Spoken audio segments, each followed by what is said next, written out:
बिचौलिया है, परमात्मा और रूह के बीच में वो बिचौलिया है। जब तक वो बिचौलिया हमारा काम नहीं करवाता है वहाँ तक नहीं पहुँचा जाता। वो हमारे पथ प्रदर्शक हैं, वो हमें ज्ञान के दाता है और रास्ता दिखाने वाले हैं, हमारे कर्म को समझाने वाले हैं कि किस कर्म को करने से हम वहाँ और कैसे पहुँच सकते हैं। जब बाहर आए सुखदेव मुनि, जगह जगह जब ये बात सुनी कि तेरा गुरु नहीं है, तेरा अपने पिताजी से कहने लगे, पिताजी गुरु की ज़रूरत पड़ती है? बोले कि हाँ पड़ती है। अगर चाहते तो वही कह देते कि आजा मैं नाम की दीक्षा देता हूँ, तेरे पिता के साथ साथ में तेरा गुरु भी बन जाऊँगा। बहुत बड़े ऋषि थे, लेकिन उन्होंने राजा जनक के पास भेजा उनको।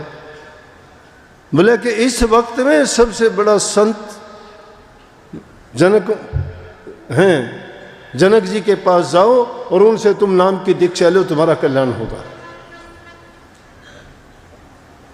और उन्होंने जाके दीक्षा किनसे ली? जनक जी से। वहाँ भी ली, वो तो एक अलग तरीका था, लेकिन उस दिन में भी जाके जब देखा कि तो राजा है, रास्ते में सोचता हुआ जाता है कि पिताजी ने कहाँ भेज दिया, वो राजा है, मैं त्यागी हूँ, मैं महात्मा हूँ, वो संसार के कामों में फंसा हुआ है, मैं बाल ब्रह्मचारी हूँ, उसने शादी करके पत्नी रखी हुई है, वो दुनियादारी पर हुक्म चलाता है, मैं किसी को किसी प्रकार का पीड़ा दुख नहीं देता, वो अगर किसी से न्याय करता है तो किसी को दुख सज़ा भी देता होगा, किसी से प्यार भी करता होगा, वो कैसे गुरु हो सकता है?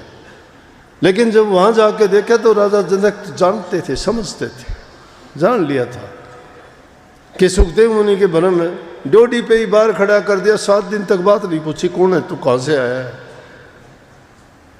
7 दिन के बाद जब अंदर बुलाया, अंदर बुलाते ही रचना रच दी संतों की लीला, उसको समझाने के लिए। एक दरबारी आया और आके कहने लगा, जी आग लगी हुई है, मिथिलापुरी में पहुंच गई आग, यहाँ साथ में ही जलने, यहाँ अपने महल तक पहुंचने वाली है। राजा जनक वैसे ही बात करता रहा, गौर नहीं किया। लेकिन सुखदेव जी जो अपनी झोली झंडा बार रख के आए थे, उनको लगा कि यहाँ अगर आग आ गई तो मेरे झोली झंडा कभी ना जल जाए। उठ के चलने लगे, बोले हाथ पकड़ के बोले कहाँ जाता है?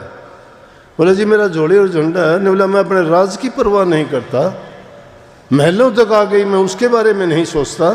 तू कहता, तू तो सोचता था मैं त्यागी हूँ, ये राजा है। तू कहता था ये तो पत्नी रखता है, मैं ब्रह्मचारी हूँ। देख अब कौन है? पैर पकड़ लिए कि वाकई में आप संत हो, आप सिद्ध हो, आप पूर्ण हो, आप महात्मा पुरुष हो, आपको ही गुरु बनाओ। और राजा जनक को गुरु बनाया। जब गुरु भाव आया तो सुखदेव मुनि सब मुनियों में श्रेष्ठ माने गए, बिना गुरु के नहीं।